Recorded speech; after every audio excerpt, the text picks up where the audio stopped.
Hello everyone, আসসালামু আলাইকুম। Welcome back to Anamika's kitchen.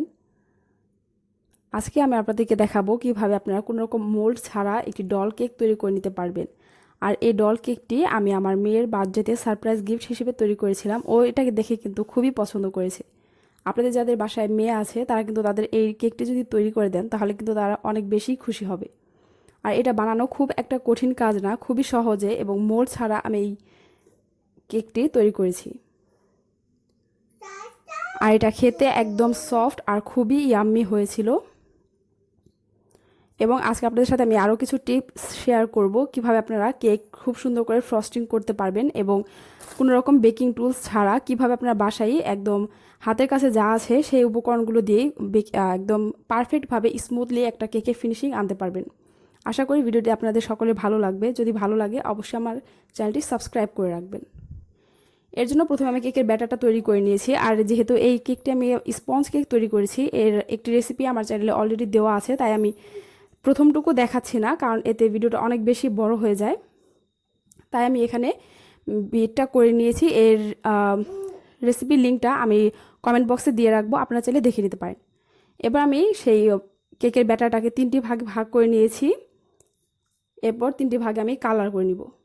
আপনারা চাইলে এখানে কোকো পাউডার মিক্স করে চকলেট ফ্লেভারও করে নিতে পারেন, অথবা আপনাদের পছন্দ মতো যে কোনো কালার আপনারা অ্যাড করতে পারেন। চাইলে আপনারা কিন্তু সাদাও রাখতে পারেন। আমি তিনটি কালার মিক্স করে নিয়েছি। এখন এগুলো আমি তিনটি আলাদা আলাদা পাত্রে বেক করে নিব। এর জন্য আমাদের ডল কেক মোল্ডের কোনো দরকার নেই। সবার বাড়িতে কিন্তু এরকম স্টিলের বাটি থাকে। আপনারা এই স্টিলের বাটিগুলোতেই এই কেকটি বেক করতে পারবেন। আমি এখানে তিনটি সাইজের তিনটি বাটি নিয়েছি। প্রথমটা একটু বড়, তারপরটা একটু ছোট এবং লাস্টেটা একদম ছোট। এরপর আমি পরিমাপ মতো ব্যাটার এতে দিয়ে দিব। প্রত্যেকটা বাটি হাফ করে আমি ভরবো। পুরো বাটিটা ভরে দিলে ব্যাটারটা কিন্তু অনেক সময় কেকটা ফুলে পড়ে যায়। যেটা সবচেয়ে বড় বাটি তার জন্য একটু বেশি ব্যাটার নিয়েছি, এবং মাঝের যে বাটিটা তার জন্য একটু অল্প, এবং ছোট বাটিটার জন্য একদমই অল্প ব্যাটার নিয়েছি। এরপর এগুলোকে আমি চুলায় বেক করব। চুলায় কীভাবে বেক করতে হয় তার রেসিপি কিন্তু আমার চ্যানেলে অলরেডি দেওয়াই আছে, এটাতেও আপনাদের দেখিয়ে দিচ্ছি।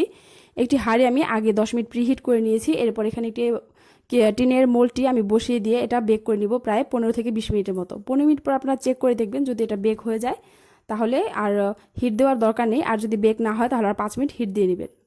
আমার কেকটি পুরোপুরি হয়ে গেছে। একইভাবে আমি বাকি দুইটি কেকও বেক করে নিয়েছি। ছোট কেকের ক্ষেত্রে সময়টা একটু কম লাগবে। এরপর গরম কেকের বাটিটা এভাবে একটা সুতি কাপড় দিয়ে আমি একদম ঢেকে রেখেছি। এতে করে কেকটা অনেক সফট এবং ময়েস্ট থাকতে সাহায্য করে। কেকের উপরটা কিন্তু ড্রাই হয়ে যায় না। এটা পুরোপুরি ঠান্ডা করে নিয়েছি প্রায় 1 থেকে 1.5 ঘন্টার মতো। এরপর এটা আমি ডিমোল্ড করে নিব। দেখতে পাচ্ছেন আমার সবগুলো কেক বেক করা হয়ে গেছে, আর এগুলো একদম পারফেক্ট হয়েছে।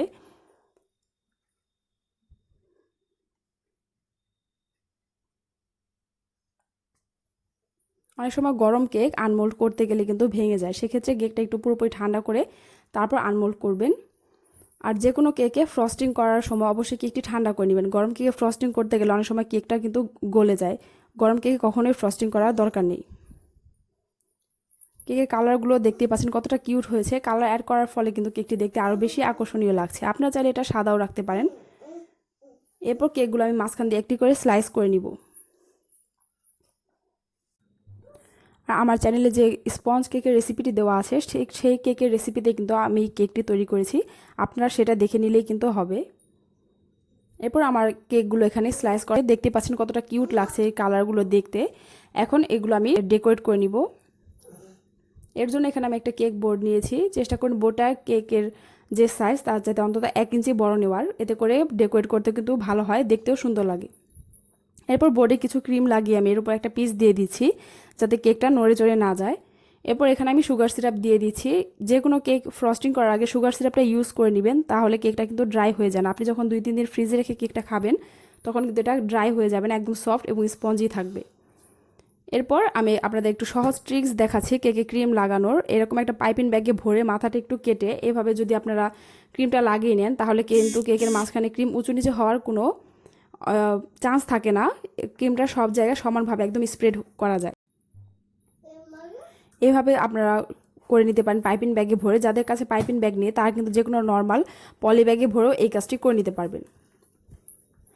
এরপর অনেক কাছে স্প্যাচুলা থাকে না, সেই ক্ষেত্রে আপনারা করতে পারেন এরকম স্টিলের একটা স্কেল কিনে নিতে পারেন। এগুলো কিন্তু সব জায়গায় অ্যাভেলেবল পাওয়া যায়। নতুন স্কেল কিনে সেটা দিয়ে এভাবে ফিনিশিং করতে পারেন। এটার ফিনিশিংটা কিন্তু একদম যে স্প্যাচুলাগুলো ইউজ করা হয় কেক ডেকোরেটিংয়ের জন্য বা কেক ফিনিশিংটা ভালো আনার জন্য, সেগুলোর একদম পারফেক্ট কাজ করে, এই স্কিল দিয়ে করা যায়। এরপর আমি কেকের আরেকটা লেয়ার দিয়ে দিচ্ছি। একইভাবে আমি এতে সুগার সিরাপ দিয়ে দিব। আর এখানে আমি 1/3 কাপ পরিমাণ পানিতে 2 টেবিল চামচ পরিমাণ চিনি অ্যাড করে এটা সুগার সিরাপ তৈরি করে নিয়েছি। আর এটা ঠান্ডা আছে। আপনারা যদি কেকে মিষ্টির পরিমাণ বেশি খেতে চান সেক্ষেত্রে এখানে চিনিটা একটু বেশি ইউজ করবেন। আর এখানে আমি কেকের যে বড় পার্টটা আছে সেটা সবার আগে এবং এর চাইতে ছোট পার্টটা আরেকটু উপরে এবং সবচেয়ে ছোট যে পার্টটা আছে সেটা সবার উপরে দিয়ে ডেকোরেট করব। এতে কিন্তু ডল কেকের শেপটা একদম চলে আসবে। আর এই ক্রিমের রেসিপিটাও কিন্তু আমার চ্যানেলে অলরেডি দেওয়া আছে, কিভাবে আপনারা পারফেক্ট ক্রিম তৈরি করতে পারবেন সেটার রেসিপিও আমি ডিসক্রিপশন বক্সে দিয়ে রাখবো, আপনারা দেখে নেবেন। এরপর এর চার সাইডটা আমি একটু হালকা কেটে নিচ্ছি যাতে এর একটা পারফেক্ট শেপ চলে আসে। আপনারা যেখানে একটু দেখবেন উঁচু নিচু মনে হয় সেই সাইডগুলো এভাবে ছুরি দিয়ে কেটে নিতে পারেন। খুব বেশি একটা স্মুথ করার দরকার নেই, কারণ বাকি অংশগুলো আমরা ক্রিম দিয়ে সেট করে নিব। এরপর হালকা একটু ক্রিম নিয়ে আমি পুরোটা কেকের মধ্যে লাগিয়ে নিচ্ছি যাতে কেকের যে গুড়ি গুড়ি ভাবটা আছে সেটা যাতে চলে না আসে ক্রিমের মধ্যে ডেকোরেট করার সময়। এটাকে ক্রাম কোটিংও বলে অনেকে। এতে করে ডেকোরেট করার পর কিন্তু কেকের ফিনিশিংটা অনেক সুন্দর আসে।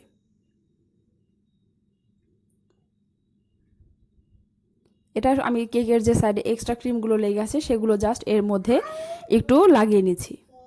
এরপর আমি আরেকটু ক্রিম নিয়ে এখানে যেখানে যেখানে একটু ফাঁকা আছে সেখানে আমি ক্রিমগুলো দিয়ে পুরোটা একদম লেবেল করে নিব যাতে আমার ডেকোরেট করতে সুবিধা হয় এবং উপরটা একদম স্মুথ হয়।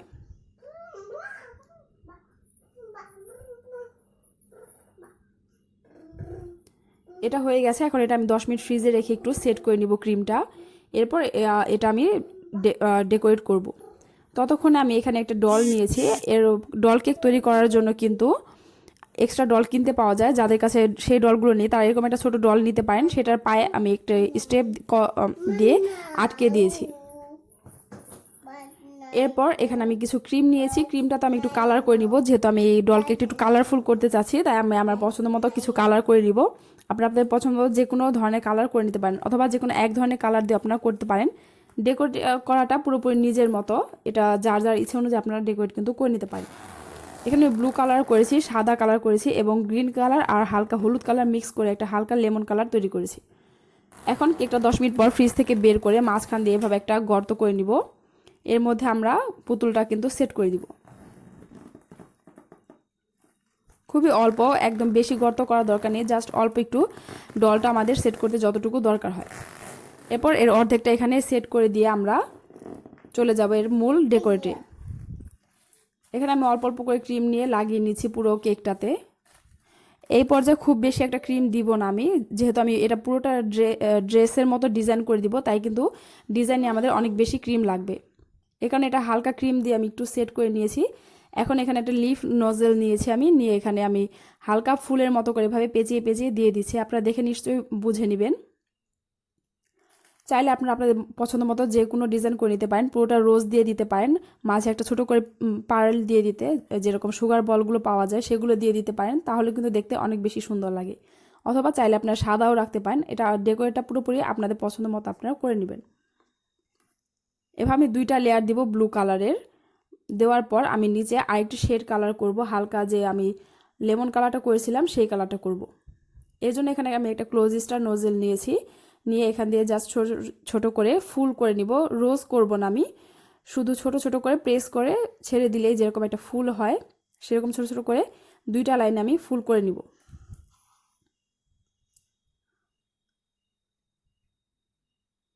আর কাজ করার সময় যদি আপনাদের মনে হয় যে ক্রিমটা একটু গলে যাচ্ছে বা নরম হয়ে যাচ্ছে, তাহলে কিন্তু এটা আপনারা আবার 10 মিনিট নর্মাল ফ্রিজে রেখে একটু সেট করে নিতে পারেন। এরপর সবার নিচের লেয়ারে আমি দিয়ে দিব সাদা ক্রিম। এর জন্য আমি এখানে একটা ছোট স্টার নজেল নিয়ে এটা দিয়ে একটু ডিজাইন করে দিচ্ছি এবং বর্ডার লাইন টেনে দিয়েছি। উপরেও আমি আকাশি কালারটা দিয়ে একটু হালকা কালার করে নিয়েছি। এরপর যে নীল কালার রঙটা আমি করেছিলাম সেটা দিয়ে মাঝে ফুলের মাঝখানে ছোট ছোট করে বল করে দিয়েছি। তারপর এখানে পুতুলের ড্রেসটা উপরে করে দিয়েছি। এটা পুরোপুরি আপনারা আপনাদের মতো করে নেবেন। আমাদের কেকটা একদম রেডি হয়ে গেছে। আর যে কোনো কেক কাটার আগে কিন্তু 1 থেকে 1.5 ঘন্টা ফ্রিজে রেখে সেট করে নেবেন, তাহলে কেকের যে আসল টেস্টটা সেটা কিন্তু পাবেন। মোল্ড ছাড়া এবং হাতের কাছে যা আছে তাই দিয়ে এত সুন্দর একটি ডল কেক তৈরি করে নেওয়া যায়। আশা করি আপনাদের ভিডিওটি সকলের ভালো লেগেছে। ভালো লেগে থাকলে আমার চ্যানেলটি অবশ্যই সাবস্ক্রাইব করে পাশেই থাকবেন এবং এরকম আরও রেসিপি পেতে অবশ্যই আমার চ্যানেলটি সাবস্ক্রাইব করে রাখবেন। আল্লাহ হাফেজ।